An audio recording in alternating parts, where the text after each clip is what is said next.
Hi friends, பன்னீர் butter masala எப்படி செய்கிறது பார்க்கலாம். சிம்பிள் அண்ட் ஈஸியாக செஞ்சு முடிச்சிடலாம். இதுக்கு ஃபஸ்ட்டு 200 கிராம் பன்னீரை சின்ன சின்ன க்யூபாக கட் பண்ணி எடுத்துக்கிறேன். கட் பண்ணி எடுத்துகிட்டு கடாயில் 1 டேபிள் ஸ்பூன் பட்டர் ஆட் பண்ணி அதில் சாட்டே பண்ணி எடுத்துக்கிறேன். சாட்டே பண்ணி எடுத்துகிட்ட பிறகு அதே கடாயில் 2 டேபிள் ஸ்பூன் பட்டர் ஆட் பண்ணுறேன். ஆட் பண்ணிவிட்டு ஒரு பிரிஞ்சி இலை, ஒரு ஏலக்காய், ஒரு பட்டை ஆட் பண்ணணும். ஆட் பண்ணி இதெல்லாம் நல்லா பொரிஞ்சு வந்த பிறகு 6 பல் பூண்டு ஆட் பண்ணுறேன்.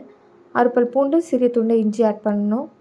இஞ்சி ஆட் பண்ணி நல்லா மிக்ஸ் பண்ணிட்ட பிறகு 4 மீடியம் சைஸ் பெரிய வெங்காயத்தை கட் பண்ணி வச்சுருக்கேன். அது நல்லா வதங்கின பிறகு 3 மீடியம் சைஸ் தக்காளி, 10 முந்திரி ஆட் பண்ணணும். ஆட் பண்ணி இதை நல்லா வேகணும். நமக்கு நல்லா வெந்த பிறகு மிக்ஸி ஜாரில் ஆட் பண்ணி நல்லா ஃபைன் பேஸ்ட்டாக அரைச்சி எடுத்துக்கணும். இப்போ பார்த்தீங்கன்னா கடாயில் 1 டேபிள் ஸ்பூன் ஆயில் ஆட் பண்ணுறேன். ஆயில் ஹீட் ஆன பிறகு அரைச்சி வச்சுருக்க பேஸ்ட் ஆட் பண்ணணும். 2 டீஸ்பூன் தனி மிளகாய்த்தூள், 1 டீஸ்பூன் கரம் மசாலா ஆட் பண்ணி நல்லா 10 நிமிஷம் கொதிக்க வச்சுட்டு அதுக்கப்புறம் நம்ம சாட்டே பண்ணி வச்சுருக்க பன்னீர் ஆட் பண்ணி மிக்ஸ் பண்ணி சர்வ் பண்ணால் பன்னீர் பட்டர் மசாலா ரெடி.